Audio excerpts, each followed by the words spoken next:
Bonjour à toutes et à tous, je suis ravi de vous retrouver. Merci d'être fidèles à nos échappées belles. Cette semaine, j'ai le plaisir de vous emmener dans le Gard et plus particulièrement à la découverte de ces villages médiévaux pittoresques. Situés entre Cévennes, Camargue et Provence, cette terre aux multiples facettes vit ses traditions au quotidien.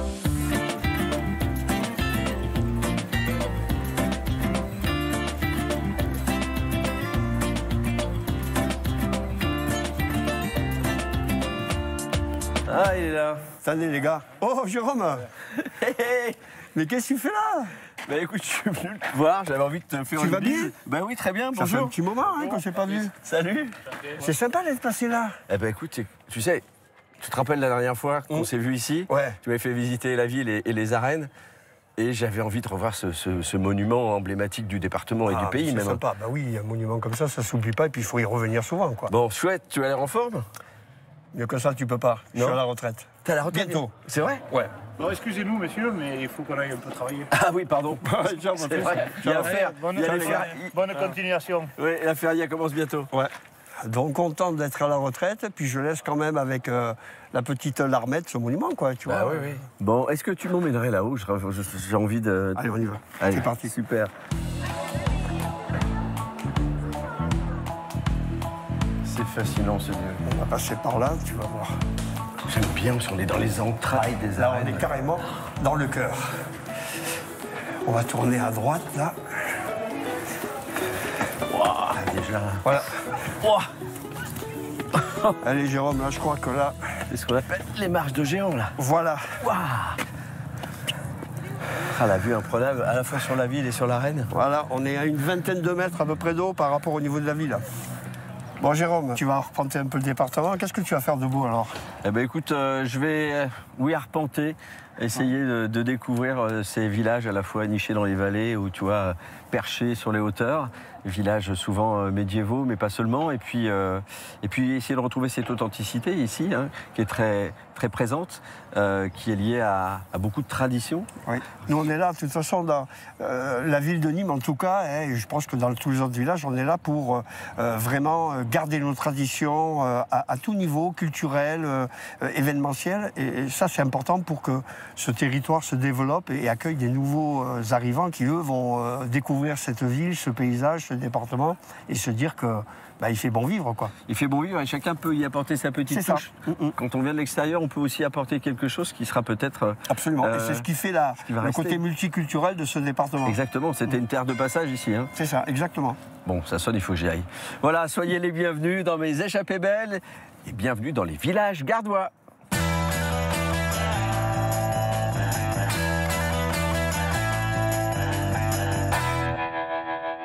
Quel est le point commun entre Montclus et Bruxelles? Au cœur des villages du Gard.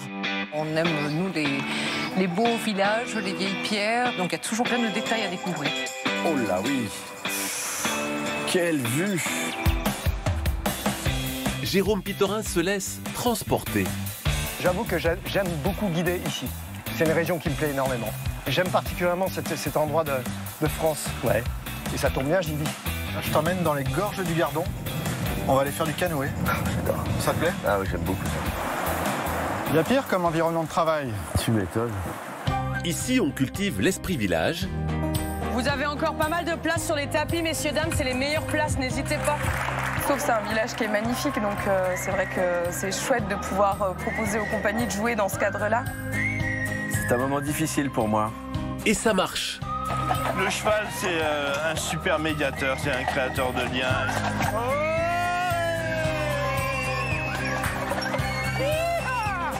Quand j'étais petit, on avait toujours des élevages de vers à soie donc, à la maison. Donc j'ai grandi là-dedans et du coup ça m'a bien imprégné. Une immersion généreuse. On va faire monter les plantes en température et ça les prépare à la distillation. Ouais, c'est vraiment très fort, hein, c'est même piquant au nez, c'est typique. Bon, je teste pour voir comme la qualité, si ça fait partie de mon rôle. C'est très important. Bienvenue dans le Gard.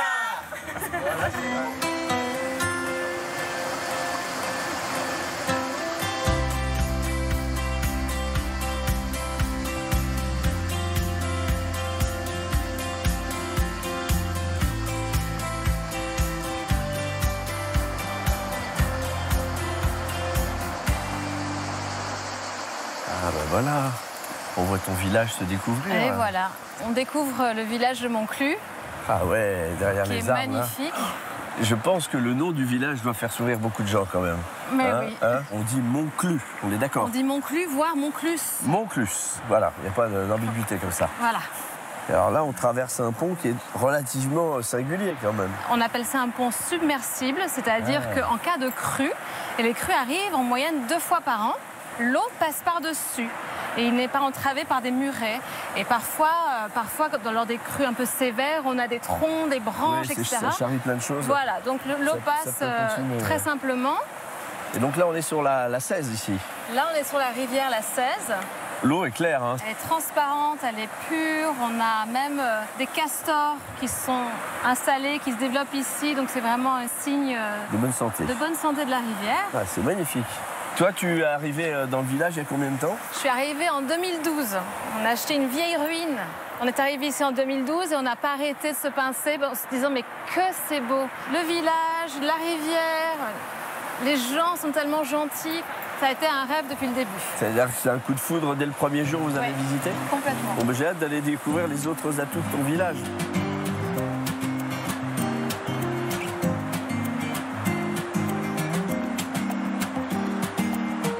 Qu'est-ce que c'est beau! Juste avant d'arriver à la porte, j'aimerais te montrer cette plaque. Alors qu'est-ce que c'est? 9 septembre 2002, voilà. Niveau atteint par les eaux de la 16. Donc la 16 est montée à 12,50 m. Donc il faut imaginer jusque là, jusqu'à là. Donc par-dessus le pont. Incroyable! Il y a eu beaucoup de dégâts. Pas de victimes, pas trop de dégâts. Alors, c'est très impressionnant, mais ça fait partie de notre quotidien maintenant. Oui, voilà, vous pouvez anticiper et prendre des dispositions. Voilà, mais il est arrivé aussi quelque chose de très personnel ce jour-là. J'ai perdu les os et j'ai accouché de mon premier bébé. Ah oui, d'accord. Donc, bon, félicitations pour le bébé. Merci. Mais par contre, c'est pas super cool si tu es à l'origine de ces inondations, en perdant les os. Bon, avant que la herse ne se referme, rentrons dans ce village. Ah, c'est chouette. Et on traverse le rempart, de part en part. Ah. Ça recèle de petits détails, là, qui sont vraiment des petits joyaux. C'est vraiment la plus vieille partie du village. Super beau. Qui date de 1300-1400. Ah, il y a une grande place, là. Voilà, là c'est la place désert avec son église. Ah, un petit restaurant, un bar. Je me disais, c'est quand même pas un village-musée, il y a la vie. Non, c'est pas un village-musée, c'est un village où il y a des habitants. On a un joli restaurant, une école avec une vingtaine d'élèves. Alors là, on entre dans l'enceinte du château. Voilà, le château avec son donjon.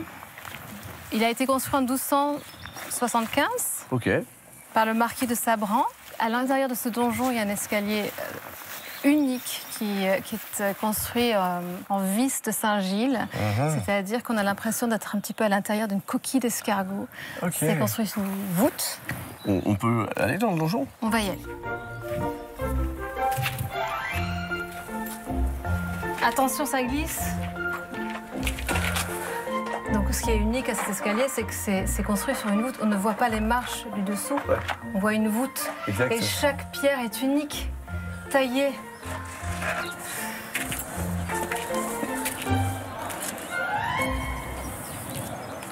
La vue, elle est incroyable.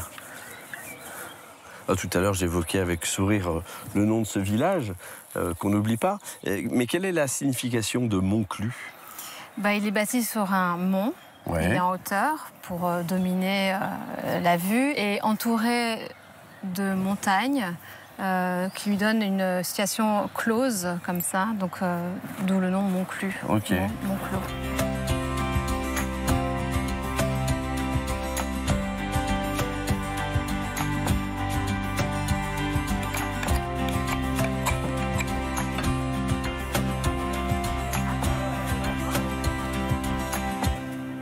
Waouh!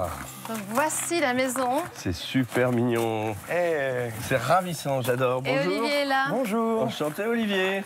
Comment vas-tu, Jérôme? Content de te rencontrer. Ravi de te rencontrer aussi. Bon, tu es en train de bricoler, qu'est-ce que tu fais? Ouais, écoute, je fais un petit banc pour une des chambres. Ah bon, très bien. C'est vraiment du bricolage, mais j'aime bien. Ça décore un peu la maison, c'est plutôt sympa. Cette maison, racontez-moi un peu l'histoire, là, parce que j'imagine qu'elle ne devait pas être comme ça à l'origine. Arrivé en 2012, une ruine. Vraiment une ruine. La partie ici était écroulée. Il y avait un arbre, un figuier qui poussait, parce que les figuiers, ça pousse partout. Ouais. Ça piquait à l'intérieur. Et ce qui est important pour nous, c'est de travailler, de reconstruire toute la partie écroulée, vraiment en respectant la bâtisse qu'il y avait à l'origine. Franchement, bravo. Et alors du coup, là, il y a quoi? Il y a ce bâtiment, ça. Il y a un jardin là-bas? Il y a un jardin, oui. C'est ça qui est chouette. Oui, oui, tout à fait. Là, on va te montrer ta chambre. Avec grand plaisir. Voilà. Voilà ta chambre. Ah, c'est grand, dis donc. J'adore, c'est cosy. Un joli tableau en plus. Merci. C'est toi qui fais? Oui. Non, c'est vrai? C'est toi qui as peint ça? Oui, je peins aussi. Ouais, c'est un peu mon premier métier, en fait. Un joli coup de pinceau, hein, un peu à la, comment on dit, William Turner, c'est ça? Un petit peu, oui. C'est un petit peu un de mes mentors, effectivement. J'adore les brumes. Romantisme. Et ça fait 15 ans que je peins. Bah écoutez, vous êtes rayonnants tous les deux. Profite bien. Ouais, je pense que là, ça marche. À tout à l'heure. On se voit tout à l'heure. Un peu plus tard, ça roule. Merci à tous les deux. Allez, à tout à l'heure. J'ai profité de cette jolie vue.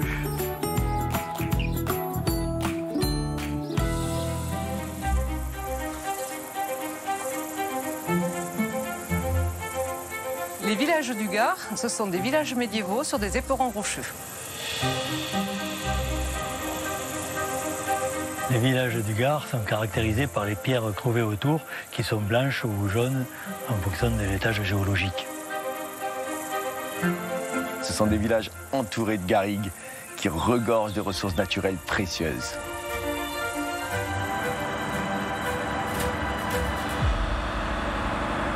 Quel eau vous... Pour comprendre ce qui fait la particularité des villages du Gard, c'est sous la terre qu'il faut aller chercher. Encore un peu. C'est à quelques mètres de profondeur qu'on trouve la pierre qui a servi à la construction de nombreux villages.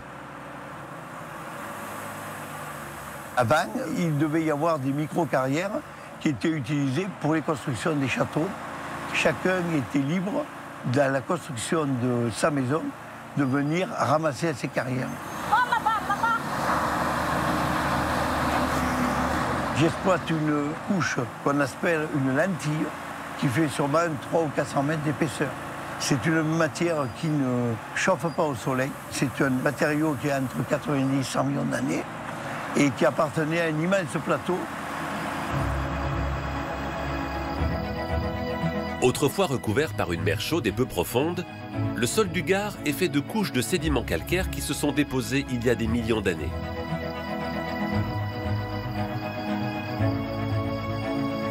C'est cette matière première que l'on retrouve dans le village de Luçan. Son château du XVe siècle est construit avec la pierre des environs.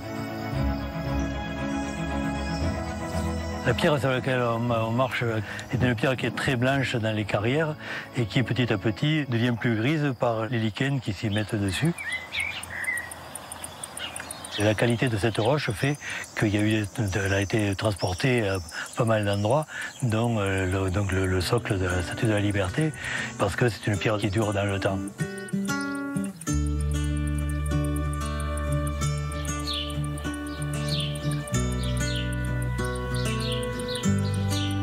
Le maire de Luçan tient à nous emmener dans les ruelles du village. Car c'est là qu'on peut ressentir l'ambiance minérale qui se dégage de la petite cité fortifiée. On a une architecture qui est particulière, qui a utilisé ces calcaires qui sont durs et faciles à sculpter, et avec une couleur de pierre quand même très claire et des encadrements soignés. Et donc la couleur générale des lieux correspond aux formations géologiques qui sont en place. Les villages du Gard, perchés sur le éperon rocheux, recèlent de trésors cachés. Et pour les faire découvrir, rien de tel qu'un jeu de piste grandeur nature. Ici, pas de chrono, mais des questions qui invitent à faire parler les pierres. Les croix de Saint-André, elles ne sont pas comme ça. Catherine et sa fille Cyrielle participent pour la seconde fois au rallye des plus beaux villages gardois. T'as vu, c'est comme ça et bien droit. C'est pas impossible, ça ressemble à... Ah ouais. Oh là là là là, je savais qu'on allait galérer à mon cul. Bon, nous tentons la place de la mairie. Bien qu'elles vivent dans le Gard, c'est l'occasion pour les deux femmes d'en apprendre encore plus sur le patrimoine qui les entoure. Quel est le point commun entre Montclus et Bruxelles?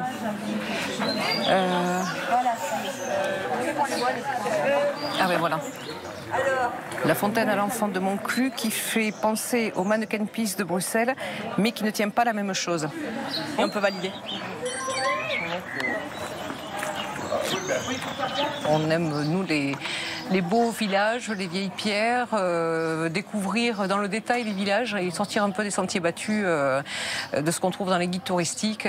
Donc il y a toujours plein de détails à découvrir, c'est ça qui est intéressant. C'est une sonnette. Avec l'oiseau dessus. Allez, selfie. Nickel.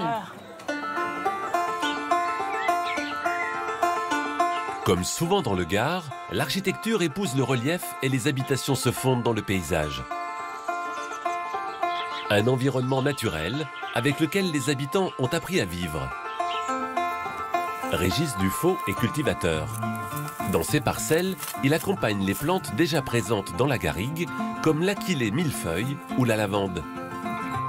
La nature, elle entoure le village. Hein. Regardez là, à pied, cette parcelle, les gens du village, quand ils font une balade du dimanche en famille, ils ont cet espace où ils peuvent trouver des plantes.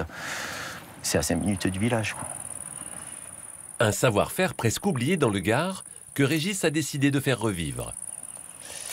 Là, on est sur ma parcelle historique. C'était une vieille parcelle abandonnée par la famille. Bon, moi, elle m'a plu immédiatement, puisqu'en fait, elle était déjà implantée des aromatiques, de l'aquilée millefeuille, comme je suis en train de récolter. C'est une plante qui est connue par l'humanité depuis des dizaines de milliers d'années. Hein. Elle a été retrouvée dans les grottes des hommes préhistoriques. Et ça va être principalement une grande plante cicatrisante. On va en prendre soin. L'idée, c'est de me dire, bon, ben, c'est des plantes qui poussent autour de la Bastide d'Angrasse, je vais les ramener dans les maisons. Régis distille ses plantes au cœur de son village, dans la maison de sa tante. On va faire monter les plantes en température. Ça les prépare à la distillation. Voilà, et là, on va lancer la distillation. Très vite, la magie opère. La plante livre son secret. Une huile précieuse, extraite grâce à la vapeur. Ici, mes grands-parents produisaient de la lavande et ils allaient distiller à la distillerie de Montclus. Et là, je reviens et ça crée comme une sorte de renouveau hein, de ces savoir-faire qui étaient en train de tomber dans l'oubli. Ouais, c'est vraiment très fort, hein, c'est même piquant au nez, c'est typique. On sent que c'est un romarin à camphre qui va faire vraiment un magnifique anti-inflammatoire musculaire. Chaque village du Gard raconte un pan d'histoire. Un patrimoine précieux, patiemment préservé et encore bien vivant. Jérôme, on regarde un petit peu ce qu'on fait comme parcours. Petit programme d'aujourd'hui, ça va être sympa. C'est pas une étape du tour, rassure-moi. Non, pas trop. Non, on en fait un petit peu moins, mais bon. Toi, t'es un cycliste aguerri, pas moi. Voilà, donc nous, on part de Montagne, notre petit hameau qui est ici. Ouais. Et là, on prend cette toute petite route à travers champs de cerisiers, champs d'abricotiers, des vignes, des champs de lavande. On descend, on descend. Là, c'est une grande descente sympa, dans une forêt domaniale. D'accord. Tac, on arrive à Saint-Laurent et on remonte pour aller voir la Chartreuse de Valbonne. Et on redescend. Et où est-ce qu'on arrive? À La Roque-sur-Cèze. C'est notre point de destination. Ah ben allez. C'est un peu le parcours. En selle. C'est parti. C'est quand même juste extrêmement agréable.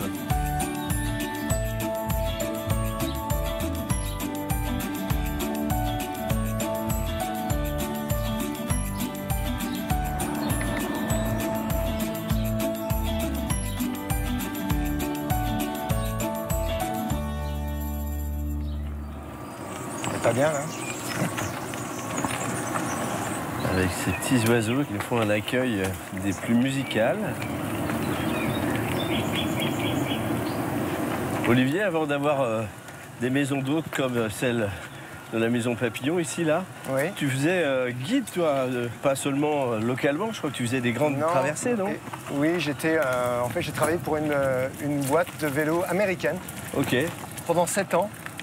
Et j'ai guidé partout en France. J'étais guide principal en Corse, dans les Alpes, les Pyrénées, la Provence, en Bourgogne.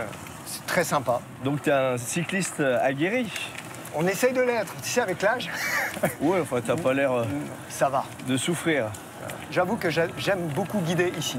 Ouais. C'est une région qui me plaît énormément. On est quand même dans le sud, on a des odeurs, regarde, la chambre de cerisier qui est juste à côté. Il y a plein de choses qui se passent, il y a plein de saveurs ici. Donc j'aime particulièrement cet endroit de France. Ouais. Et ça tombe bien, j'y vis. Oui, c'est un choix qui n'est pas hasardeux. Exactement.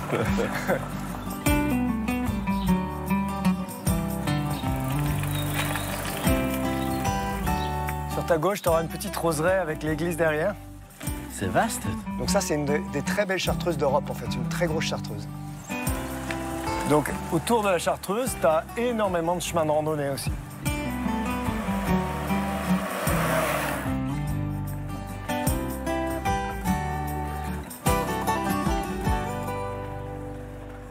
Qu'est-ce que tu penses d'une petite glace sur la place, là? Ça te dit? Mais c'est une excellente idée. Regarde-moi ça, on va être bien, là. Bonjour. Bonjour. Ah ben voilà, le ravitaillement qu'il nous faut. Bah oui. Ce sont des glaces maison? Des glaces bio-artisanales, ouais. Ouais, super. Fêteur d'Ardèche. Moi, je vais goûter noisette. Une boule noisette? Oui, s'il vous plaît. Allez, moi, je prends une fruit de la passion.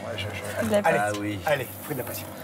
Belle fin de journée. Bonne journée. À vous aussi. Bonne journée, au revoir.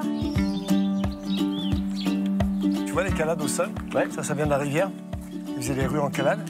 Et en face de toi, tu as l'église qui est 19e siècle, qui est plutôt récente. Et il y a une église très ancienne en haut du village où on va. C'est vrai que c'est charmant. Hein. Super. Hein. Et là, on est vraiment dans une très vieille partie du village, quoi.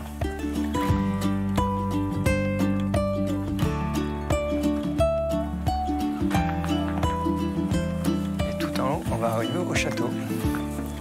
Voilà, donc sur ta gauche, tu as le château médiéval. Et attenant, la première église qui a été construite. Ah oui, elle fait partie intégrante du bâtiment, en fait. Exactement. Donc là, on va redescendre dans le village. Et il y a un incontournable à la Roque, c'est les cascades du Sautalais. Allez, allons voir ça. Allez.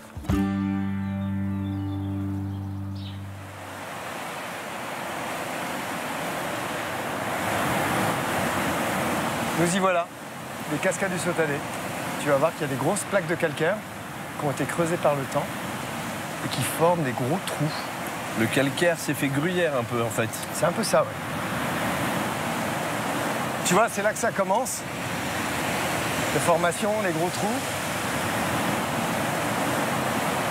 Et je vois qu'il y a des drapeaux rouges, mais il y a l'interdit, on comprend pourquoi. Quand tu vois le courant, ouais. C'est pas une bonne idée d'aller s'aventurer dans l'eau, là. Et chaque année, il y a des gens qui sautent dans l'eau, là, et c'est une marmite, quoi. Non, ça reste très dangereux, quoi. Il y a des accidents tous les ans. Donc à la fin de ce méandre, qui dure quoi? Qui dure, tu vois, 200-300 mètres, là-bas, il y a la plage où normalement tous les gens vont se baigner là-bas. D'accord. Mais c'est quand même une formation géologique particulière, c'est assez impressionnant. Je trouve ça très impressionnant. Ce calcaire, ces petites cascades d'eau qui tombent un peu comme ça. En tout cas, c'est un site qui plaît beaucoup dans la région. C'est un des sites remarquables de la vallée de la Cèze. J'aime beaucoup ce genre de site, parce que c'est un site vivant, dans le sens où tu peux venir dans un an, le paysage aura un peu changé. Ouais. Je trouve ça toujours très impressionnant ce que la nature peut produire comme Chaque œuvre. saison, c'est différent. Chaque saison, c'est incroyable. Incroyable. Écoute, je te propose, on retourne à la maison Papillon. Ouais. On a un petit 15 bornes. Ok. Pas forcément vallonné. Bon. Et puis après, on a un petit dîner. Ah oui? Ouais. T'as vu là-bas? Sympa. Ça te dit? Je pense que je vais rentrer à 150 km. Ah ouais. C'est parti.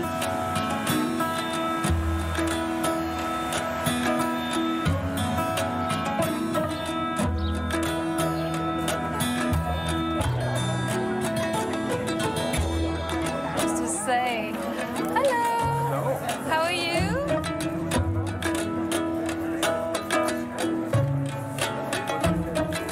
Oh.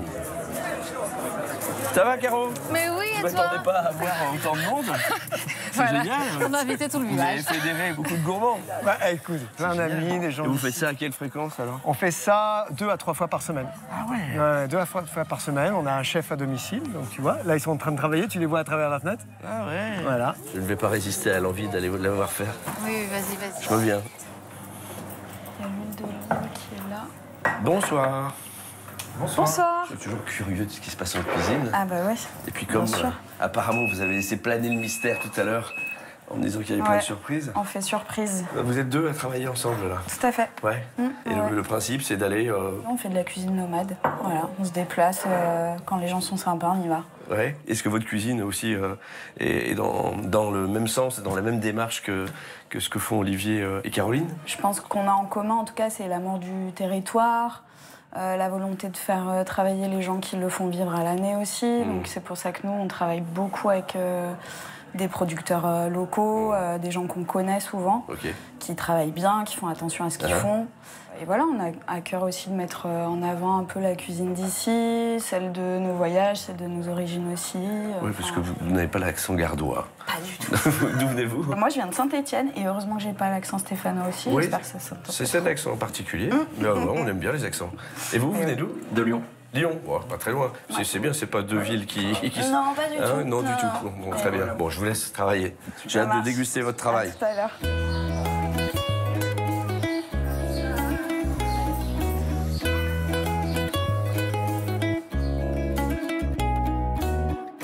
Alors, dans les petits bols, vous avez du labné. Dessus, il y a une huile d'olive qui vient de nos copains d'Ardèche. Par-dessus, un mélange d'épices qui s'appelle le douka. Et focaccia, artichaut et sauge du jardin. Voilà. Bonne dégustation. Merci, c'est original. De rien. En tout cas, ce tour de vélo, j'espère que ça t'a plu. Ah ben moi j'ai adoré. C'est vrai? Oui, vraiment. Bon, vraiment. Vraiment les paysages et puis aussi cet entrain que tu mets à... On sent que c'est un truc qui te passionne, le vélo et puis la région aussi, que tu la connais bien et que tu mets du cœur en tout cas. En tout cas, merci. Bravo à la Maison Papillon. Merci. Bravo à vous deux, tout ce que vous avez accompli, tout ce que vous avez réussi à force à la fois de talent mais aussi d'investissement physique et de passion. Voilà, je vous souhaite plein de belles choses à l'avenir. Et je reviendrai vous voir. C'est ça. Voilà. Merci.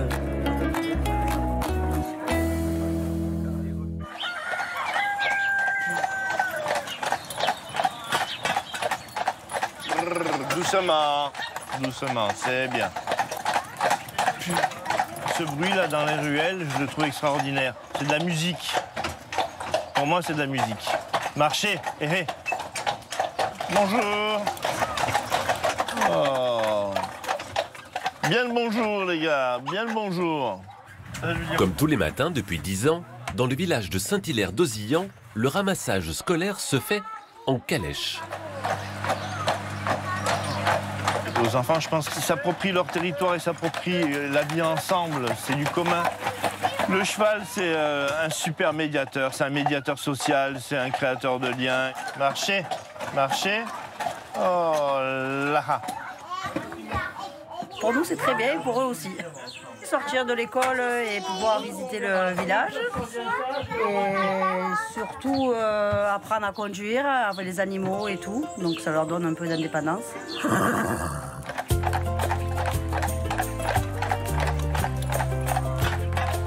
Ralentis un peu, Léon, voilà. Un peu à gauche, un peu à droite. Très bien. Ralentis-les doucement. Voilà. Dominique Lacroix, Doumé pour les enfants, a été formé à l'école d'attelage des haras nationaux. J'étais ouvrier maçon, c'est un beau métier, mais j'avais l'impression d'aller travailler tous les jours. Que depuis maintenant une quinzaine d'années, il n'y a pas un jour où je me lève en ayant l'impression d'aller travailler. C'est merveilleux.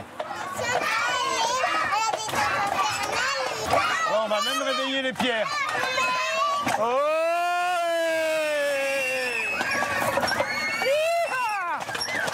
Sa passion, il la transmet aux enfants. oh là. La calèche deviendra-t-elle le bus scolaire du futur? C'est en tout cas le choix de la mairesse de Saint-Hilaire d'Auzillan.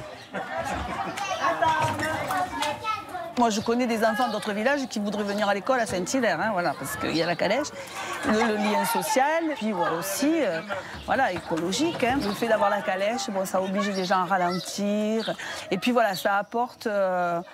Ben voilà, ça apporte de la joie, du plaisir. On entend les enfants crier, chanter. Ça met de la vie dans le village.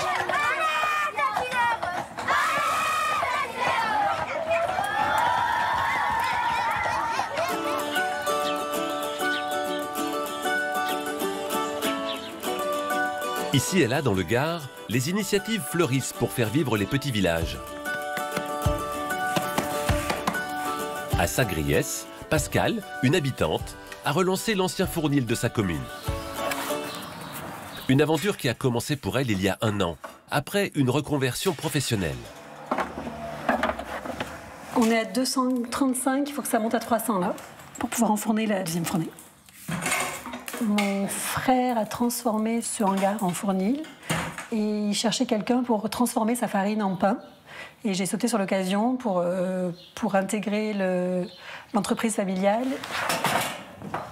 La création de ce fournil dans plein centre du village a permis aussi de créer du lien avec les habitants. Et son pain, Pascal le vend au Petit Mouta, le café associatif du village. Bonjour, le pain arrive. Ah voilà, super. Ouais. C'est merveilleux, ça fait du lien. On a notre pain, on vient boire un coup, on rencontre les amis, on se fait des amis, on se rend des services et ça a vraiment changé la vie du village. L'existence du café associatif, c'est un peu à François Reboul, le frère de Pascal, que les 250 habitants du village le doivent. Après avoir restauré son ancien hangar à tracteurs, il a proposé aux habitants d'imaginer un projet collectif. 2 ans plus tard, le café associatif Le Petit Mouta est né. Et à tout quoi 90 carreaux. Tout à ça là. Oui, bravo. Et cette envie de créer un lieu de partage est aussi née du désir de François de passer du temps avec son père. Chaque bénévole peut proposer une animation. Et les cartes, c'était quand même quelque chose qui moi, me tenait un petit peu à cœur. Et ça correspond aussi à mon papa, à d'autres personnes. Donc c'est quand même sympa là, de se retrouver ici le jeudi après-midi. Le café, tenu par des bénévoles, ouvre tous les jours de la semaine en fin d'après-midi. Je sais pas. Cette fois, c'est au tour de Florian de tenir le bar. Je me suis investi parce que déjà, bon, comme on arrive nouveaux habitants du village, ça m'apporte d'être intégré dans le village. C'est tous mes voisins maintenant, c'est tous mes copains. C'est sympa. Et pour que tout le monde puisse venir, le prix des boissons est libre. Chaque personne accorde l'importance qu'il veut au lieu. Dans le sens où moi j'habite juste à côté, j'habite seule, donc moi je suis prête à donner un petit peu plus d'argent. Il y a l'affectif qui rentre en compte dans le prix qu'on donne en fait. Et ça nous a semblé très intéressant. Et pour l'instant ça marche super bien. L'année dernière, 650 personnes sont passées au café. Un succès auquel les bénévoles ne s'attendaient pas et qu'ils espèrent renouveler chaque année.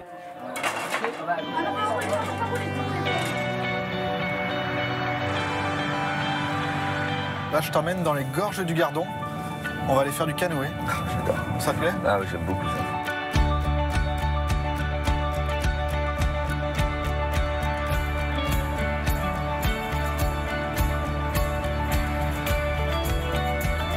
C'est ta région ici? T'es né dans le coin, toi? Alors, je suis pas né dans le coin. Je suis arrivé ici à 8 ans. Je me verrai pas partir d'ici. Okay. Regarde ça. Sans être chauvin, c'est la plus belle région du monde. Mais avant ça, j'ai envie de t'emmener visiter un lieu un petit peu particulier. Ok. J'espère qu'Arnaud est là.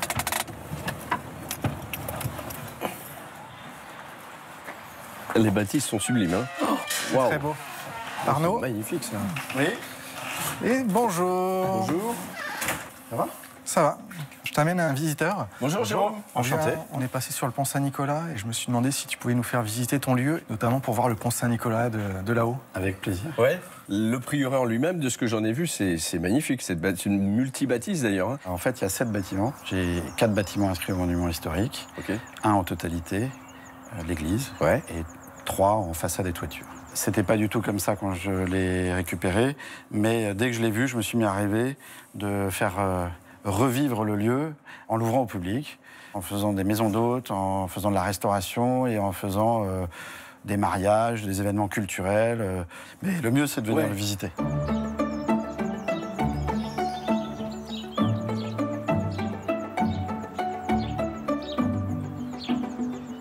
À l'origine, c'était quoi? Ça dépendait d'une abbaye, ici? C'était une confrérie de moines bâtisseurs qui s'appelait les moines pontistes. Ça a été habité à partir de 960. Oh, ok. Mais l'apogée du site, du prieuré Saint-Nicolas, c'est la construction du pont. Il y avait un péage royal. Saint-Louis percevait directement l'octroi du passage. D'accord. Allez, venez voir. Voilà l'église désacralisée. Je trouve que la conservation du lieu, je ne sais pas si ça a été beaucoup rénové ici, mais... Alors, comme le bâtiment est classé en intégralité, je n'ai touché à rien. Ouais, d'accord.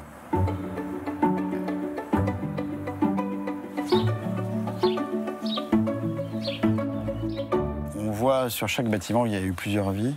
Vous avez la pierre de Campagnac, qui est une pierre dure, solide, difficile à travailler, qui est en bas.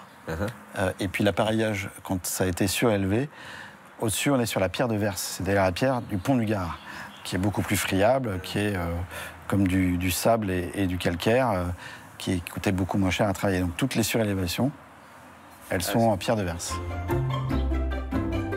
Allez, venez, je vous emmène dans ma chambre. Je vous emmène dans ta chambre. Parce que le but, c'est pas vous montrer ma chambre, c'est vous montrer le balcon et la vue. Venez, allez-y. Oh là, oui. Quelle vue! Donc là, on est sur le pont du XIIe siècle. C'est extraordinaire. Hein. Donc on est vraiment sur un promontoire stratégique accroché au rocher. On peut dire que le paysage n'a pas changé depuis l'homme de Cro-Magnon. On est au sein d'un grand site classé de France, en zone Natura 2000. On est une réserve de la biosphère, faune et flore, au patrimoine mondial de l'UNESCO. Donc on a beaucoup de contraintes, mais une protection importante. D'accord. Et maintenant, je vais t'emmener faire une petite promenade au fil de l'eau en canoë. Chouette. Merci Arnaud pour ton accueil Jérôme. Et bravo pour ton engagement à faire vivre et revivre ces lieux-là. Merci en tout cas d'être venu. Avec plaisir, une belle surprise pour moi. On va être bien là. Elle est fraîche, hein. Et c'est parti.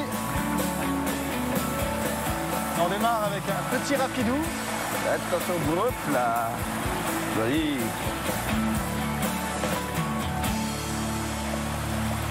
Il y a pire comme environnement de travail. Tu m'étonnes. Ah, c'est beau là, hein. C'est magnifique. Allez.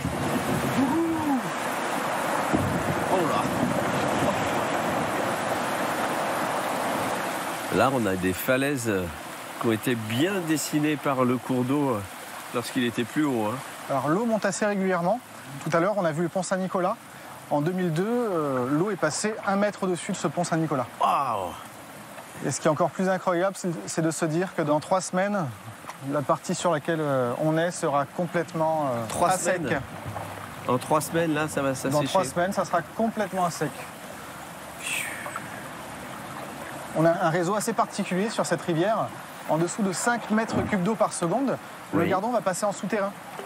Voilà, depuis Dions, donc une vingtaine de kilomètres en amont d'ici. Et au fur et à mesure de notre descente, nous allons retrouver des résurgences. Ok. Donc toi qui as ton activité ici, ça doit être compliqué de devoir gérer le niveau de l'eau constamment. Le Gard est connu pour ses épisodes sévenols. Oui. Donc la rivière peut monter très haut, très rapidement. Donc on est bien aidé par la technologie et certains systèmes de surveillance des débits. Et l'été, on a des résurgences qui permettent de garantir un débit constant sur le bas de la rivière. Et donc de pratiquer notre activité assez sereinement tout l'été. Ça fait combien de temps que tu as lancé ton activité ici, toi? Alors moi, j'ai démarré très jeune, dès mon adolescence, en tant que salarié. Et j'ai eu la chance de racheter cette structure il y a maintenant 5 ans.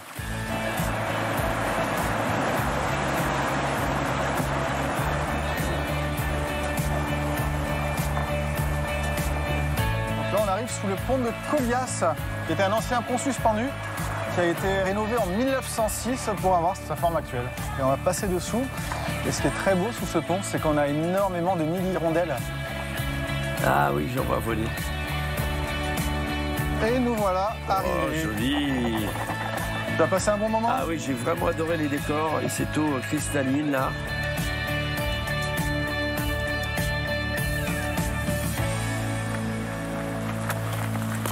Ça va, ça monte pas trop? Ça va, c'est agréable. Il y a des sympa, petits hein. endroits ombragés là, ça fait du bien.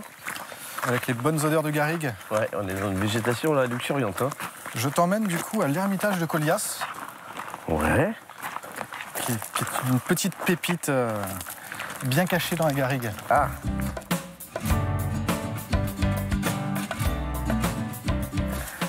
Regarde ça. Oh, ouais, c'est beau.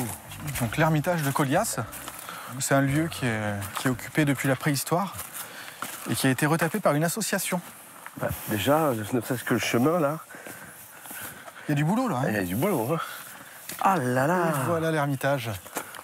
Donc on a l'ermite qui vivait dans cette grotte aménagée. C'est ça. Il y en avait plusieurs ici? Oui. Le plus connu, c'était l'ermite Saint-Véréden, autour de l'an 700, qui a fini évêque d'Avignon. Ah oui? Ouais. Donc il a vécu en ermitage ici? C'est ça. Dans cette grotte troglodyte et il a été nommé ensuite? C'est ça. Ça a dû être un changement de vie incroyable pour lui. Hein. Bah, j'étais pas là pour le voir. Ah mince. Bon, écoute, tu lui passeras mes hommages si tu le vois d'ici là. Voilà, et donc depuis sa mort, de nombreux ermites se sont succédés jusqu'au 19e siècle.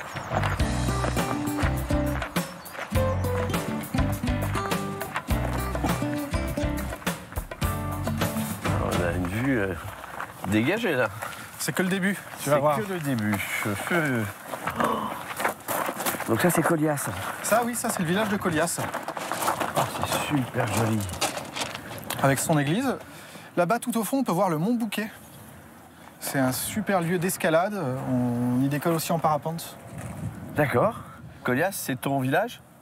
Alors moi je suis de Sagriès, c'est le village qui est juste derrière. D'accord, ok. Donc j'ai grandi à Sagriès, mais mon village de cœur c'est Colias. Ouais. Vraiment. Oui, c'est un village qui a plein d'atouts finalement, au pied des falaises, au pied du Gardon. Oui, alors on l'appelle aussi le Gard. Officiellement c'est le Gard, ok. Mais on l'appelle affectueusement le Gardon. Merci beaucoup Antoine. Bah écoute, avec grand plaisir. C'était très chouette cette découverte.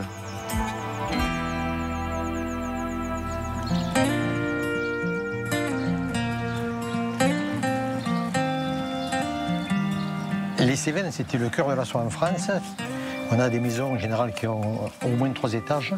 Et l'étage supérieur était réservé au verre à soie, aux magnans. Ce sont des magnaneries. On appelait ça aussi autrefois les appartements du verre à soie. Le village de Monoblet est l'un des hauts lieux de la soie dans les Cévennes. Au XVIIIe et XIXe siècle, l'âge d'or des filatures, jusqu'à 6 ateliers faisaient vivre près de 200 femmes dans la commune. C'est de là que vient Michel Costa. Quand la soie s'est effondrée, il y a 130 000 emplois qui ont disparu, c'est énorme. Et le pays s'est complètement vidé de son sang, quoi. Cet ingénieur agronome à la retraite tente aujourd'hui de relancer la filière. Ma mère était fileuse, ma grand-mère était fileuse de soie. Et quand j'étais petit, on avait toujours des élevages de verre à soie donc, à la maison. Donc j'ai grandi là-dedans et du coup ça m'a bien imprégné. Tout commence par la plantation d'un arbre presque oublié en France, le mûrier. Ses feuilles constituent l'unique aliment du ver à soie. Du mûrier avec l'échelle. Et c'est aujourd'hui avec sa fille Camille qu'il tente d'en développer à nouveau la culture. On finit ce champ et après, il y en a encore un autre à récolter. On fera une deuxième récolte dans 5-6 jours à peu près. Et ce mûrier-là, c'est le mûrier blanc. Il a été importé au XVe siècle depuis la Chine. C'est un vrai puits de carbone. Et par rapport au réchauffement climatique, en plus, c'est un arbre coupe-feu. J'ai quand même un esprit de chercheur. Et je trouve que le mûrier s'adapte parfaitement à cette nouvelle façon de pouvoir envisager l'agriculture et l'écologie, même au sens plus large. Il en reste encore pas mal. Premier ramassage, oui. J'avais envie de reprendre le flambeau et me voilà, de retour sur mes terres, sur les terres de mes parents. Et je pense qu'aujourd'hui, je pourrais tout simplement plus m'en passer.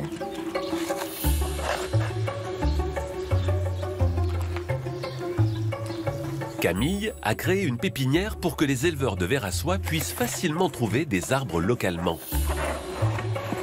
Là, c'est un semis issu des graines des mûres de Nokokuzo 21. C'est une espèce qui vient du Japon et qui est très adaptée à la région. Et il est aussi très intéressant parce que ses feuilles sont assez grosses. Donc c'est un gain de temps aussi pour les éleveurs. 11 éleveurs de vers à soie tentent aujourd'hui de faire revivre la production dans les Cévennes.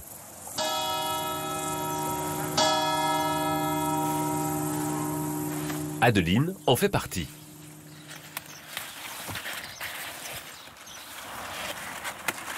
Plus les vers sont jeunes, plus on leur donne les feuilles tendres. Dans les écoles ici, chaque gamin reçoit sa boîte à chaussures avec ses petits vers qu'il ramène à la maison, qu'il doit s'occuper, tout ça. Donc moi je l'ai fait quand j'avais 8 ans avec ma maîtresse, j'ai adoré. Et je pense que c'est en partie grâce à ça qu'aujourd'hui je fais des vers à soie.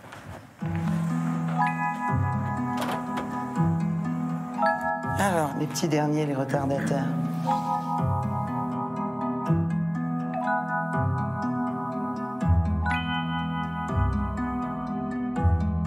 Tant qu'on va avoir des petits vers comme ça, qui sont un peu figés, on nourrit pas entre 12 et 48 heures.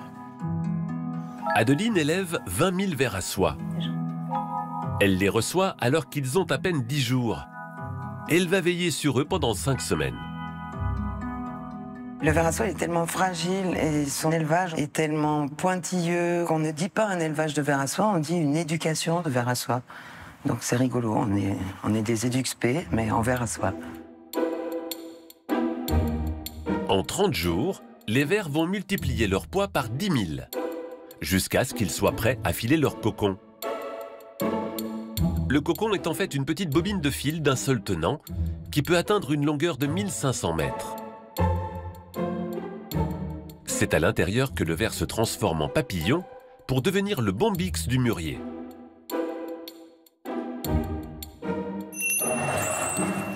Voilà les petits gars, vous avez faim là?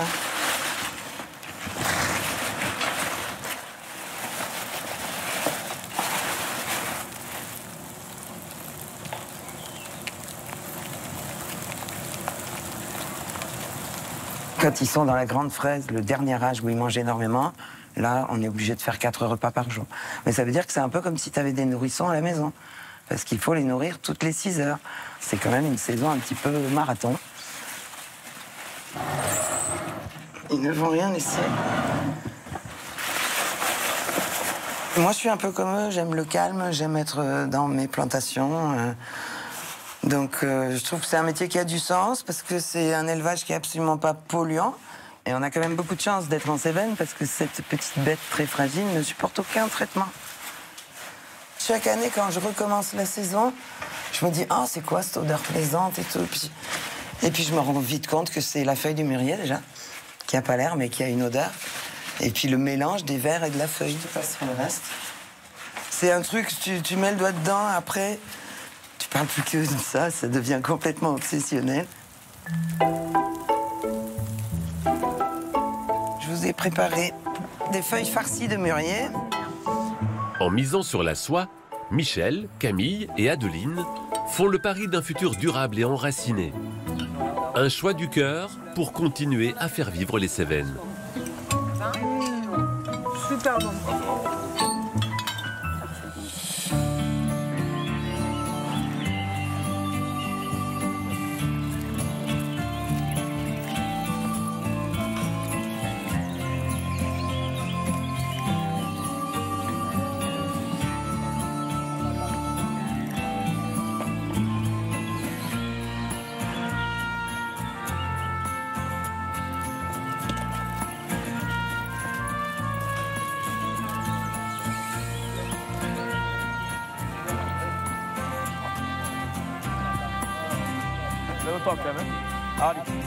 Allez.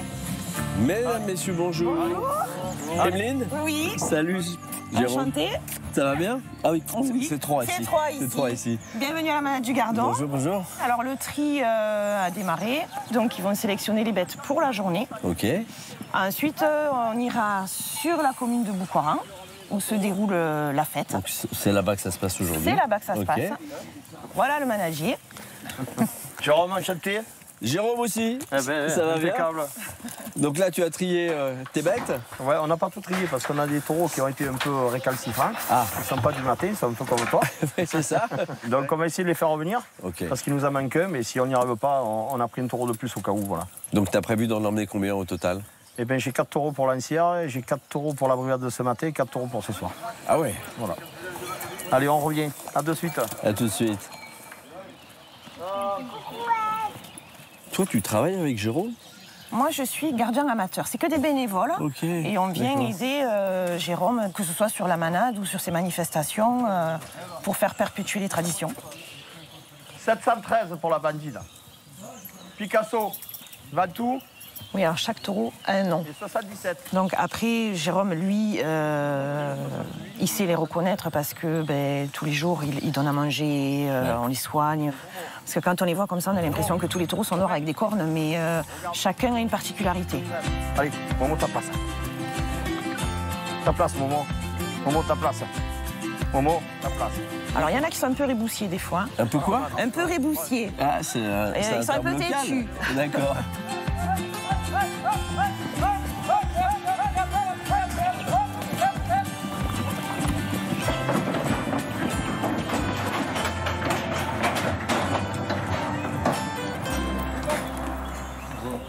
Jérôme, tu es partant pour aller à cette brigade? Ah bah je te laisse Allez, c'est parti.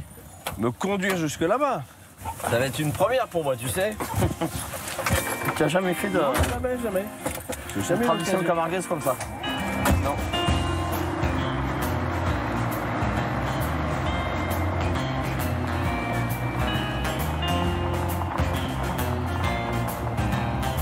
Toi, tu te considères dans la catégorie petite manade? Oui, pour moi, oui. Ouais. Je ne suis pas issu d'une famille de manadiers. La manade aura 20 ans en 2027.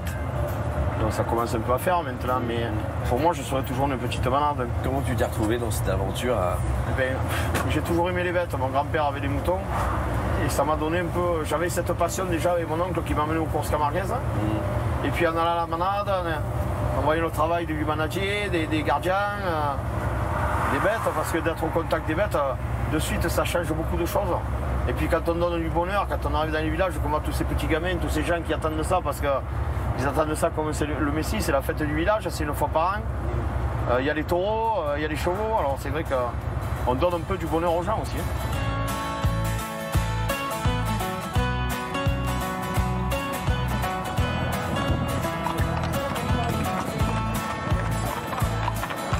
Et ça va se passer sur la route en fait. C'est ça.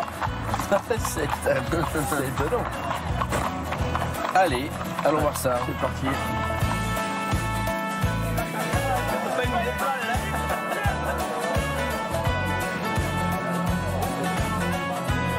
Tu veux quelque chose? Non, ça va, C'est vrai? merci. Je vais prendre une petite saucisse qui va bien, quoi. Hop là. À voter. Merci, chef. Dans la tradition, le départ se fait des prés jusqu'aux arènes du village. Après, nous, ici, on est un peu plus éloignés de la petite Camargue. Donc, c'est vrai que toutes les communes n'ont pas d'arène. Et les pâturages ne sont pas forcément à côté de l'endroit où la fête se passe. Donc, ça part de camion à camion. Et donc, le déjeuner se fait sur la route.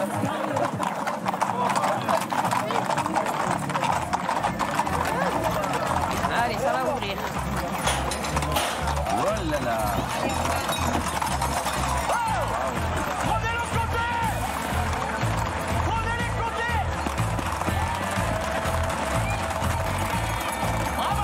Alors, Jérôme dirige les cavaliers de façon à renforcer un petit peu la rivade pour pouvoir la ralentir un petit peu. Voilà, et devant, tu as des charbonneurs qui sont là dans le but d'écarter les chevaux pour faire échapper les taureaux. Donc les cavaliers doivent faire descendre le cheval. Donc ils les mettent au défi en fait. C'est ça. Ouais. Oula, oula, oula, oula. Voilà, là c'est l'entrée du village, donc les charbonneurs vont s'attaquer un peu plus.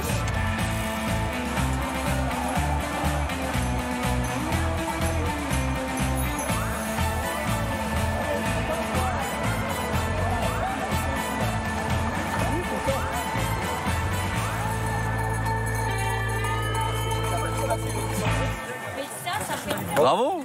Ça a été animé, hein? Bah oui, mais tout est rentré dans l'ordre. 60 000 gourmands la seconde. Ah oui? Je te voyais en train de diriger un peu tout le monde. Ouais, ça a été compliqué au départ, mais bon, après on s'est bien rattrapé. Ouais. Vous avez été chahuté aussi, hein? Oui, oui, les jeunes se sont bien amusés à venir vous taquiner. Il y a un bon esprit. Allez, Jérôme, on va boire un coup. On est raisonnable, hein? À nos traditions. À vos traditions et à cette bonne ambiance on va dire de festivité, de retrouvailles. C'est assez festif. C'est festif, mais c'est aussi à la fois familial.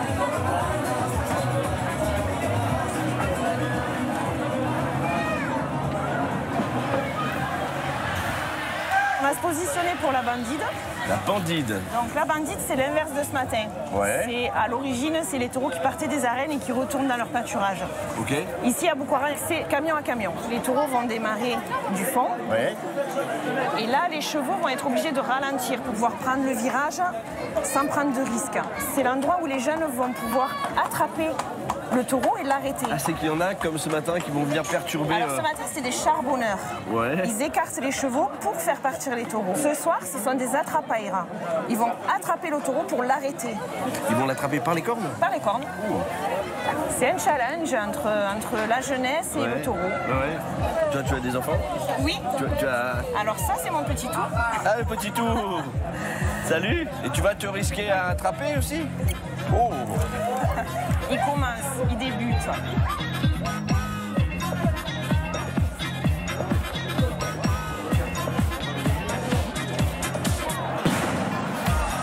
Allez, c'est parti.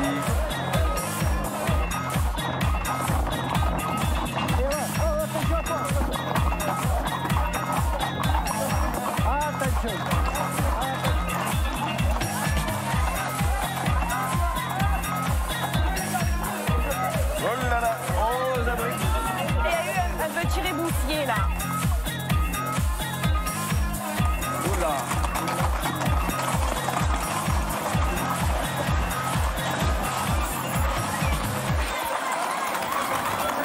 Ces manifestations, ça permet de faire vivre le village. C'est le moment où tous les gens du village se retrouvent et font la fête, passent un bon moment. Puis ça permet aussi des rencontres avec voilà, des habitants du village d'à côté. Ou quand ça s'arrête en octobre jusqu'à fin février à peu près, on n'attend qu'une chose, c'est que ça redémarre. Vous êtes en dépression? On est en dépression totale.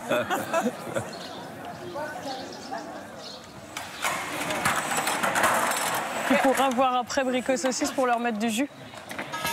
Ils sont là. Oui, c'est prévu. À Sauve, l'ambiance est à la fête. Pour la 4e fois, le village accueille le festival La Belle Rue. On avait dit 3 mètres. Pendant 2 jours et demi, les rues de cette commune de 2000 habitants deviennent une scène à ciel ouvert. Validé. Côté organisation, Émilie veille au bon déroulement du festival. Régisseuse générale, c'est elle qui orchestre toute la logistique et la technique. Non mais sinon on les descend un peu. Nous, on les descend, là-bas. oui. Tu vois, on prend pas la tête avec ça. On a décidé de faire une thématique chantier parce qu'en fait, on a appris il y a quelques mois que la mairie était en chantier au moment du festival. Et du coup, on s'est dit plutôt que de subir cet événement, on a tout élaboré autour de cette idée. Il y a toute l'équipe qui est bien au taquet pour les derniers détails. Et il y en a un petit paquet. On n'a plus qu'à finir le job. Ils sont une 50aine à faire tourner le festival en coulisses. Des bénévoles sans qui rien ne tiendrait debout. Benoît est de ceux-là, toujours là. L'énergie du festival, c'est aussi la sienne. Ça tiendra. Aujourd'hui, la culture se meurt un petit peu aussi, donc c'est plutôt chouette de pouvoir donner un peu de sa personne et de son énergie pour continuer à faire vivre ce genre d'initiative.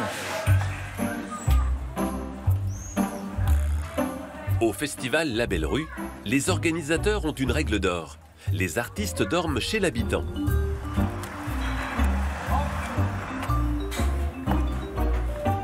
Ah ouais. Vladimir et Jonah découvrent la maison où ils vont vivre pendant 2 jours. Ah putain, j'avais pas vu jusque là. Regarde, il y a un diamant, mec.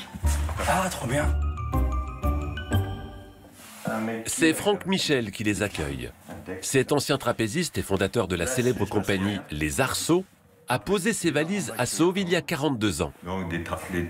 J'ai acheté cette maison 3 000 €. Toute la partie Antosmur là, et là, était en ruine. Mais ruine, tous les planchers, tout le mur là, jusqu'à la voûte, elle était effondrée. Ah ouais. C'est important pour nous, en plus nous qui travaillons sur le lien avec le public, de pouvoir avoir des temps off à rencontrer du monde et de découvrir des lieux assez fous comme cette maison, qui est assez inspirante aussi. Oui, on reviendra si tu veux bien de nous, parce que vraiment, trop bien.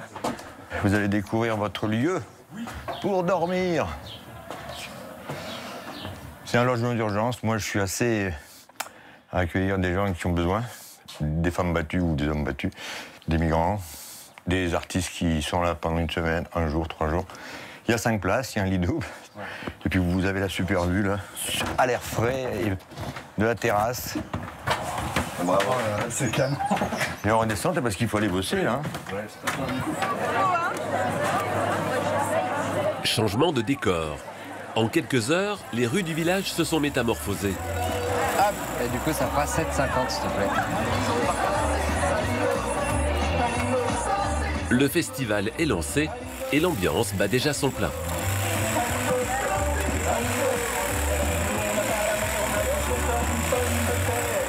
En 2 jours et demi, c'est une quinzaine de compagnies professionnelles qui vont se produire à Sauve. Vous avez encore pas mal de place sur les tapis, messieurs, dames. C'est les meilleures places, n'hésitez pas.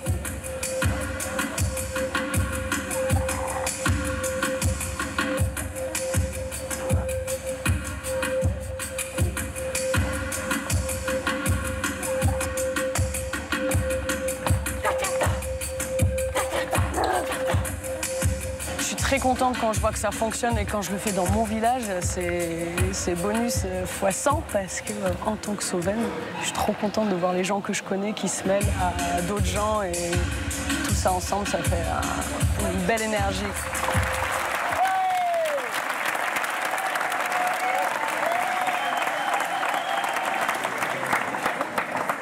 Mais ce qu'on nous a volé, par contre, personne ne nous l'a rendu. Hein. On nous l'a volé. Et c'est nous qui en avons payé le prix. Cash. Et là, tu vois, il y a des attitudes. Et choper un petit regard, un petit sourire, une petite émotion, c'est top. Pierre Julien vit lui aussi à Sauve. Et comme chaque année, il met ses talents de photographe au service du festival. Un regard qui contribue à raconter l'événement de l'intérieur. Ici, on n'est pas spectateur, on est acteur de la vie du village. C'est un village festif et c'est des moments de vie partagés. Ça fait partie de notre ADN sauvaine.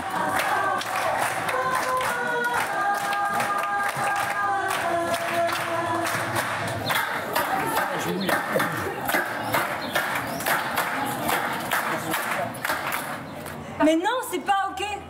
Non, il suffit d'un visage, d'un bruit, d'une odeur. Et nous sommes noués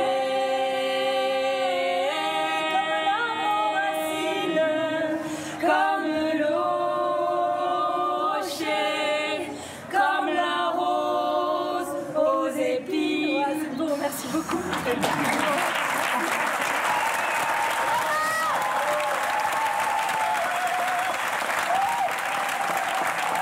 Tatiana a participé à la sélection des artistes de cette édition. Et le pari est réussi. Sauve, c'est un village qui est magnifique, donc c'est vrai que c'est chouette de pouvoir proposer aux compagnies de jouer dans ce cadre-là. Et en tout cas de proposer des spectacles qui peuvent aussi parler de sujets de société, de sujets forts. On ne se rend pas compte, mais monter un festival, c'est énormément d'investissement, de temps. Et en fait, quand on voit ça, on se dit que oui, avec grand plaisir, recommencer l'année prochaine, ça vaut vraiment le coup. On y va, vroom vroom. Le festival La Belle Rue s'achève, mais l'esprit reste. Celui d'un village où la culture se vit dans la rue et au plus près des gens.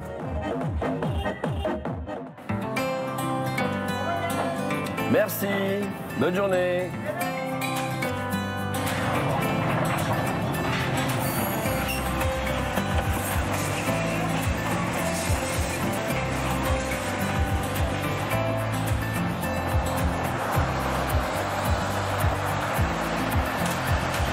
Bonjour messieurs dames, contrôle des billets s'il vous plaît. Bonjour.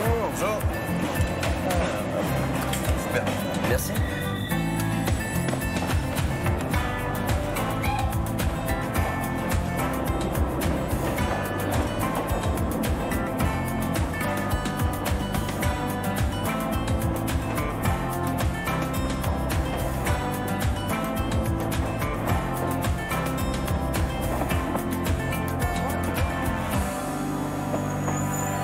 Anduse. Bonne journée.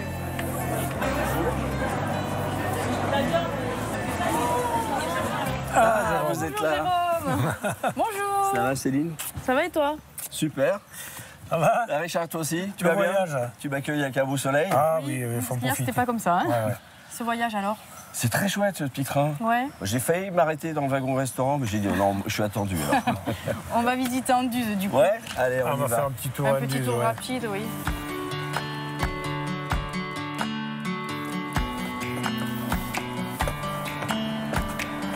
Il y a un très beau point de vue là du village.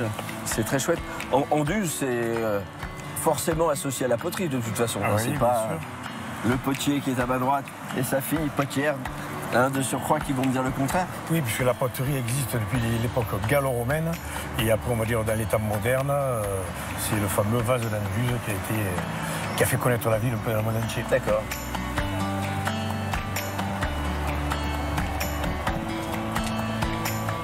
Alors ça, c'est la tour de l'horloge qui a été préservée lors de la destruction des remparts d'Anduze. Toute la ville était fortifiée, ça a été détruit au XVe siècle et la tour de l'horloge a été conservée. Alors ce qui est intéressant sur la tour de l'horloge, c'est la méridienne. Ouais. De 11h à 13h, elle donne l'heure tous les quarts d'heure. Elle donne les solstices, les équinoxes et en plus elle donne l'entrée dans les signes du zodiaque. Très bien.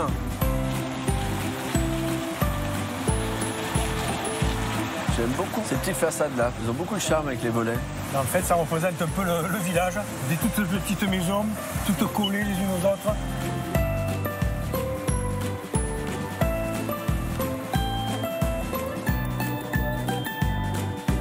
Vous êtes de famille de potiers, génération en génération chez vous, je crois. Alors moi, personnellement, non. Mais Céline, oui, fait partie de la... Ta maman? Voilà, c'est ça. D'accord. Lui, c'est la pièce rapportée. Moi, je suis la 17e génération. 17e? Ouais. Oh, bah, tu les fais pas. Ah bah, l'argile, ça conserve.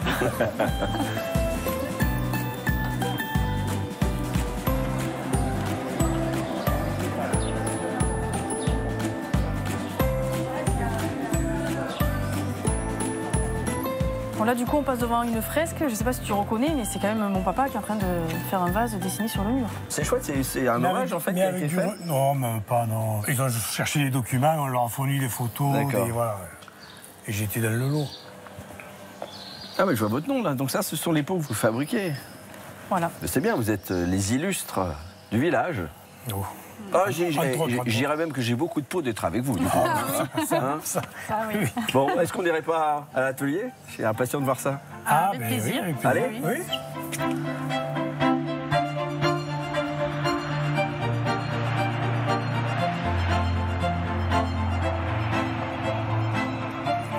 Tous vos modèles sont exposés, c'est vraiment beau, hein, avec toutes ces couleurs, c'est magnifique.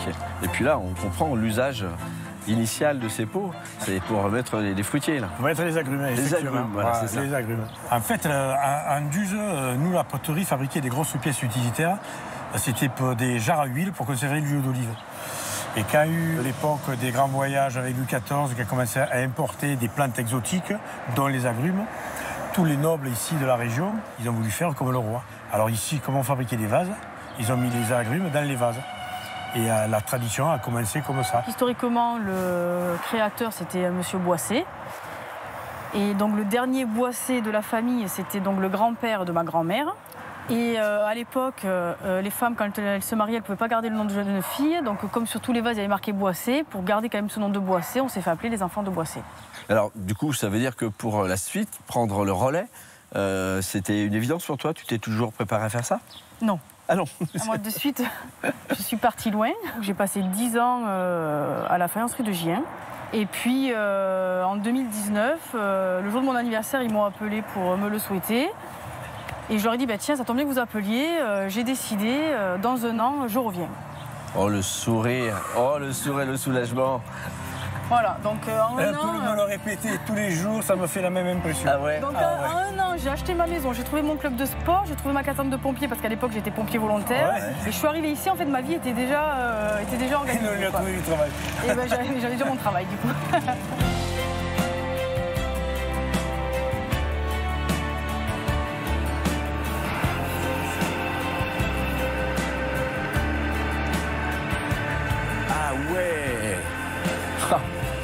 C'est très beau. Bonjour, monsieur. C'est de l'artisanal, en fait, mais à grande quantité, quoi. Ben, ils sont compétents, quand même. Wow, ils ont été bien élevés. Chapeau, pardon. Ça fait 26 ans que je travaille ici, donc à force, c'est naturel. Il est rentré, il était tout petit. Ah oui, il rentrait dans les pots. Il avait 16 ans. Ah oui, presque.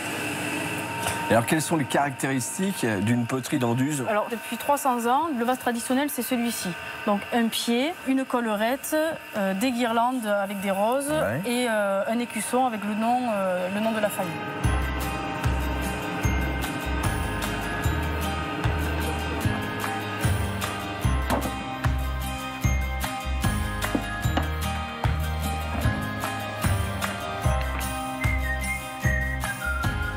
Là, du coup, les garçons sont en train de jasper. Donc, projection à la main des oxydes. Donc, Maxime applique le vert sur l'écusson et Jérôme applique l'oxyde de manganèse qui va faire du marron sur la guirlande. Oui, donc là, parce que là, c'est pas flagrant. Hein. Les couleurs sont pas là, c'est à la cuisson qu'elles se révèlent. Voilà, les couleurs vont se révéler à la cuisson. Je t'ai commencé un vase, il est encore grossier. J'ai précollé le pied. Si tu veux essayer, on va mettre le tablier et ben, l'idée c'est qu'il ressemble à celui de Lucie. Ah ben il sera bien mieux. Eh ben voilà.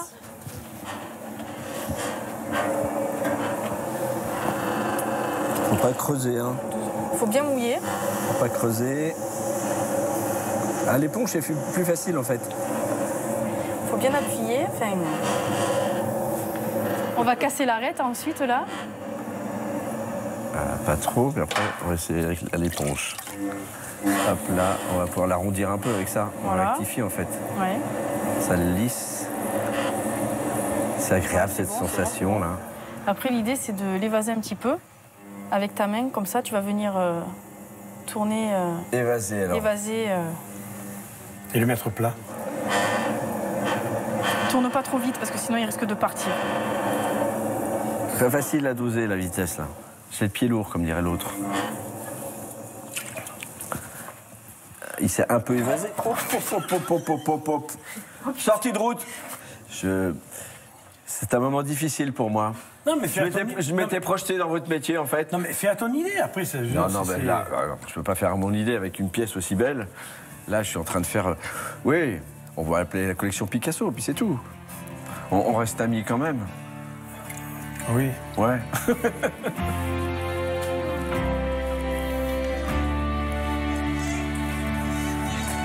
Alors, on va ouvrir le four qui a été cuit il y a 3 jours. Allez, on lui ouvre le coffre-fort. Oh, superbe. Ah, il y a une vraie brillance, c'est magnifique. Échappée belle. Oh là là, personnalisée. Non, ça me fait très plaisir. Bon, mais écoute, si ça te fait plaisir, voilà. Très plaisir, merci beaucoup. J'ai l'impression de gagner un trophée. Merci à tous les deux. Merci à toi.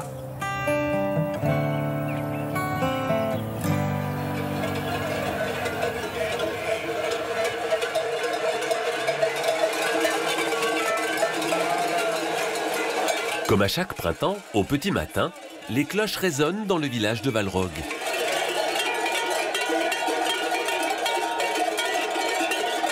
En tête du cortège, Thierry, un des bergers, mène le troupeau.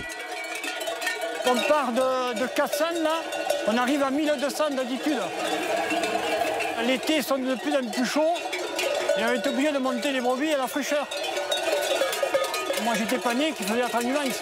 C'était des milliers de brebis. C'est un jour de fête. Hein.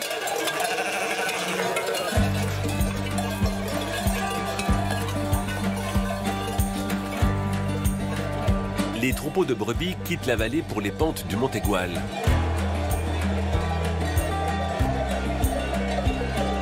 En une journée, les bergers et leurs 900 brebis vont grimper une quinzaine de kilomètres.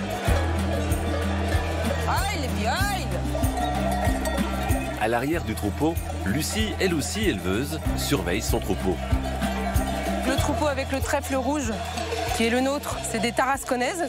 Elles sont assez grandes. Et la cosnarde des Garrigues, c'est une brebis qui est vraiment originaire d'ici. Elles vont être un petit peu plus petites, avec des petites oreilles et surtout sans cornes. Ça fait plusieurs dizaines, peut-être centaines d'années qu'elles passent au même endroit. On voit ces tracés dans le paysage. Hein. Souvent, c'est associé à des chemins de randonnée.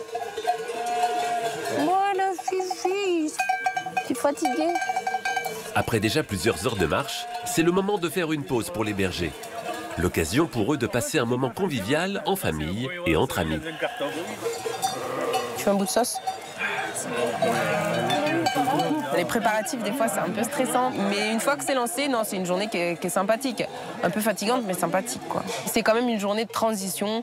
On sait que, ben voilà, on va s'alléger un peu la charge de travail quand même pendant 2 mois. C'est un cycle, quoi. C'est vraiment la poursuite des saisons. Première étape de cette transhumance, le village de montagne de l'Espérou. Les bergers et leurs troupeaux vont y rencontrer les élèves des communes alentours, venus spécialement pour l'occasion. Une fois par an, les brebis, elles vont passer à la tondeuse avec Pierrick pour avoir moins chaud. Et ça les nettoie. Après, ça leur fait pas mal. C'est comme vous chez le coiffeur. Hein. C'est important d'en parler avec les enfants parce que c'est les générations qui vont venir. C'est les prochains consommateurs, les prochains peut-être éleveurs. C'est eux qui vont faire le monde de demain, quoi.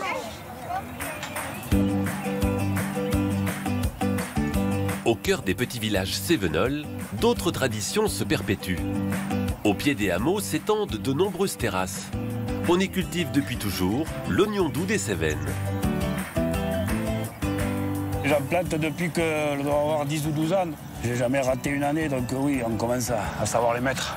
Il faut juste pas avoir la flemme de se baisser. Vincent Garmat fait partie des 70 agriculteurs qui produisent l'oignon doux. Toutes les manipulations sont faites bien, que ce soit le semis, le repiquage, l'arrachage et le triage. C'est quand même un produit de luxe. Et on est fiers de le produire dans nos Cévennes, avec nos petites surfaces. Et pourvu que ça dure. Alors, pour faire connaître encore plus ce trésor culinaire... Aujourd'hui, ce qu'on va faire, c'est tartinade aux jeunes pousses d'oignons doux des Cévennes. C'est un oignon quand même qui est très peu piquant, qui est très sucré, très juteux. Jérôme, lui aussi producteur, a décidé de proposer des ateliers aux touristes. Crème fraîche, citron, huile d'olive. Donc oui. Une cuillère à soupe de chaque. Ouais. Parfait. On n'avait aucune activité touristique autour du produit dans le secteur. Et mon but, c'est quand même de faire venir en fait, des gens sur le territoire. L'oignon doux, c'est un produit d'appel parfait pour ça, parce que ça a une forte identité. Ça a été repiqué il y a un tout petit mois. Avant de déguster la recette, Jérôme profite de sa double casquette d'accompagnateur en montagne. Il emmène ses clients à la découverte de ce territoire unique au paysage façonné par les villageois. La culture en terrasse, c'est très ancien. On est à peu près sur le XIIe siècle. Quand les moines bénédictins sont venus s'installer en Cévennes, ils ont monté des murs en pierre sèche pour retenir la terre et pour pouvoir cultiver. Et on appelle ça des traversiers. Grâce à l'oignon doux, ce patrimoine rural a subsisté. Donc là, on est sur une parcelle d'oignons porte-graines. L'oignon monte en graines. Ça fait une ombelle, donc c'est une multitude de fleurs. Et dans cette fleur, on va avoir 3 petites graines. Et pour bien terminer la journée, Jérôme a réservé une surprise à ses clients. Et voilà le petit coin de paradis. Ah oui. Wow. Bravo. Original. Deux places, hein. Deux places. Mais avant de dormir, une dégustation s'impose. Alors? C'est frais, c'est bon. Ouais. Tu vois, la jeune pousse d'oignon, il y a quand même pas mal de verre qui amène de la fraîcheur un petit peu au produit. C'est sympa. Ouais. C'est une journée qui nous fait voyager dans les Cévennes, dans le terroir. Je suis déjà venu et je reviens avec plaisir. Dans les Cévennes, l'histoire s'écrit autant sur les murs des villages que dans la terre. Un patrimoine vivant où les hommes composent avec la nature depuis des siècles.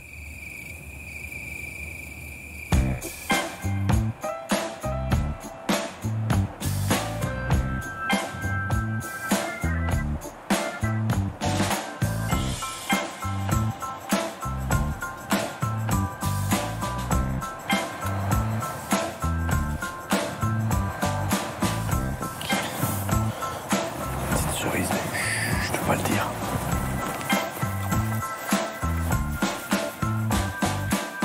Bonjour, bonjour. Tu vas bien? Super bien. Et toi? Oui. C'est le 3 toujours ici. Oui, ouais, on est gourmands, nous.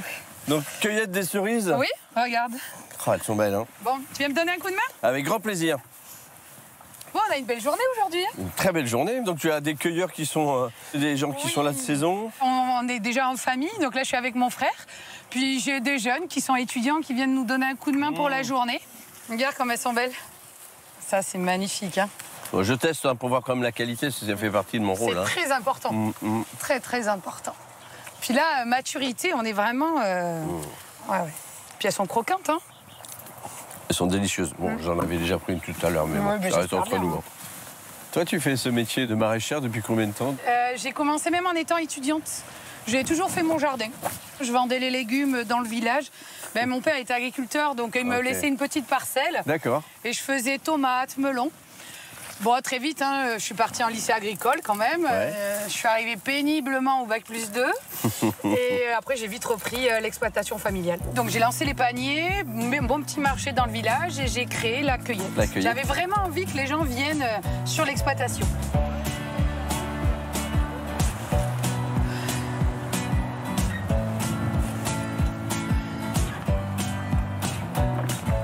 Allez, on a bien travaillé. Bah, du coup, on va déposer là notre seau, Jérôme, et on va aller ramasser un petit peu de fleurs. Là, j'ai des commandes de fleurs à couper. On garde le seau? Oui, on va garder le seau. Allez. Alors, on va commencer, on va mettre un petit peu de bourrache. Ouais. Bon, il y a pas mal d'abeilles qui tournent, mais t'inquiète pas, elles sont sympas.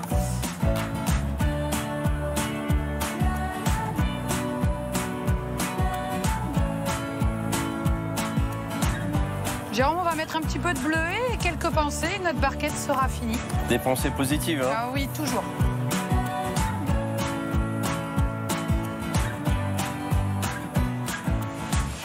Allez, on doit aller livrer la crèche, les restaurants. Et on va aller ramasser un petit peu de courgettes. Juste les courgettes, pas les fleurs? Non, ouais, juste les courgettes. Les fleurs, j'ai déjà bien ramassé ce matin.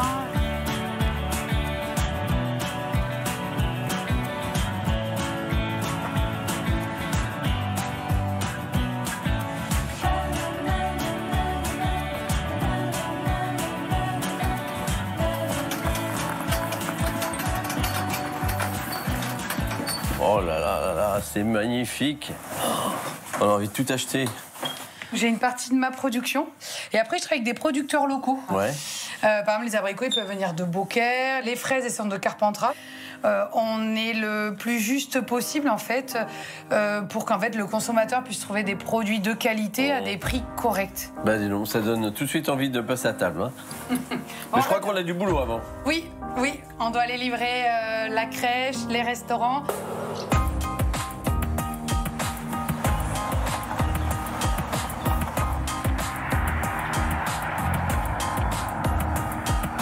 Les livraisons, c'est une part importante de temps dans ma semaine, on va dire. J'ai à peu près une dizaine de restaurants à livrer, donc là, on va juste en faire 2 ensemble, enfin, la crèche et les roses blanches. Mais sinon, après, j'ai toute une tournée, en fait, dans le coin, on va dire, à moins de 10 km de l'exploitation. Donc, c'est ultra local.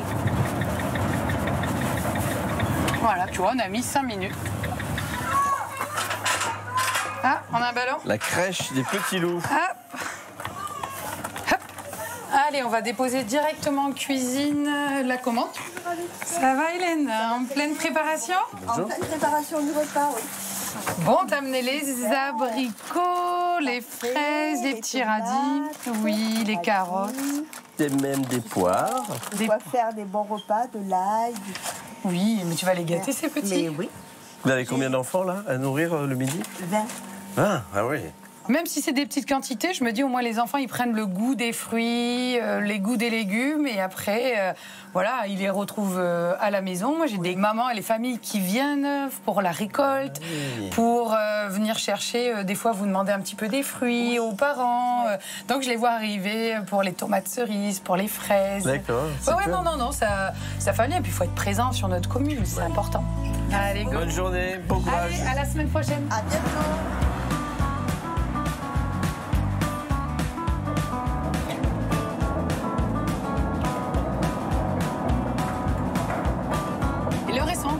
Ce qui est sympa, c'est l'ancien presbytère qui a été aménagé pour un restaurant. Donc on va livrer, on va se garer devant l'église, enfin vraiment comme si on allait à l'église.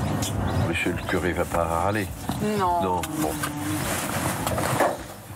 Hop, tu prends les fleurs, moi je vais prendre les abricots et les plantes aromatiques. On leur amène des petits morceaux de soleil. Ah, mais le soleil, on l'a toute l'année ici. Hein. Salut Alex. Ça va, Marc-Antoine?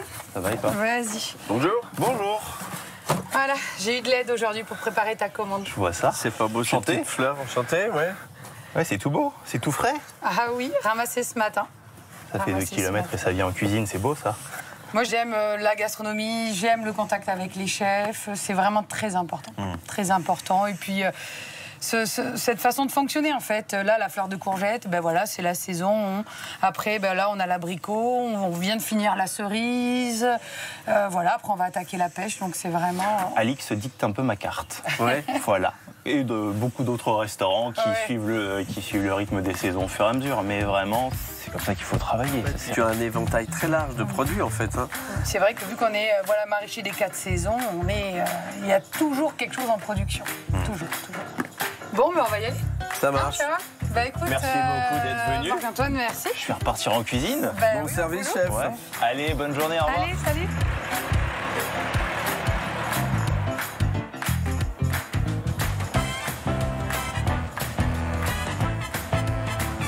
Allez, on va faire quelques petits légumes à la plancha avec un petit melon, une salade de tomates. Très bien, ça.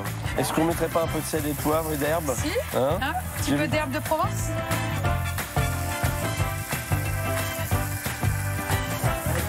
Salut. Ça va, toi? Impeccable. Bonjour. Enzo. Bonjour, Jérôme. Enzo. Enzo. C'est un vrai banquet, là. Hein. Voilà, là, on a la fine équipe du jardin. Allez.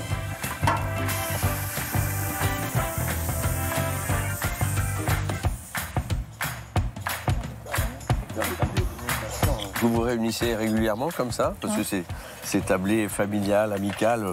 C'est quand même des chouettes moments, quoi. Oui, nous, déjà, tous les midis, on mange avec les salariés.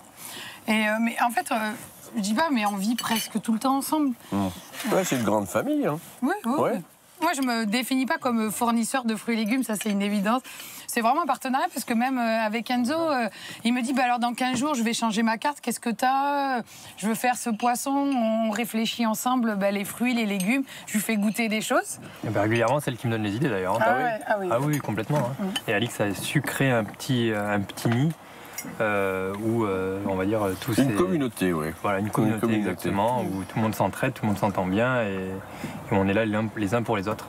La fédérée au Québec. Oui, exactement. C'est la fée. Elle fédère. La fée des champs.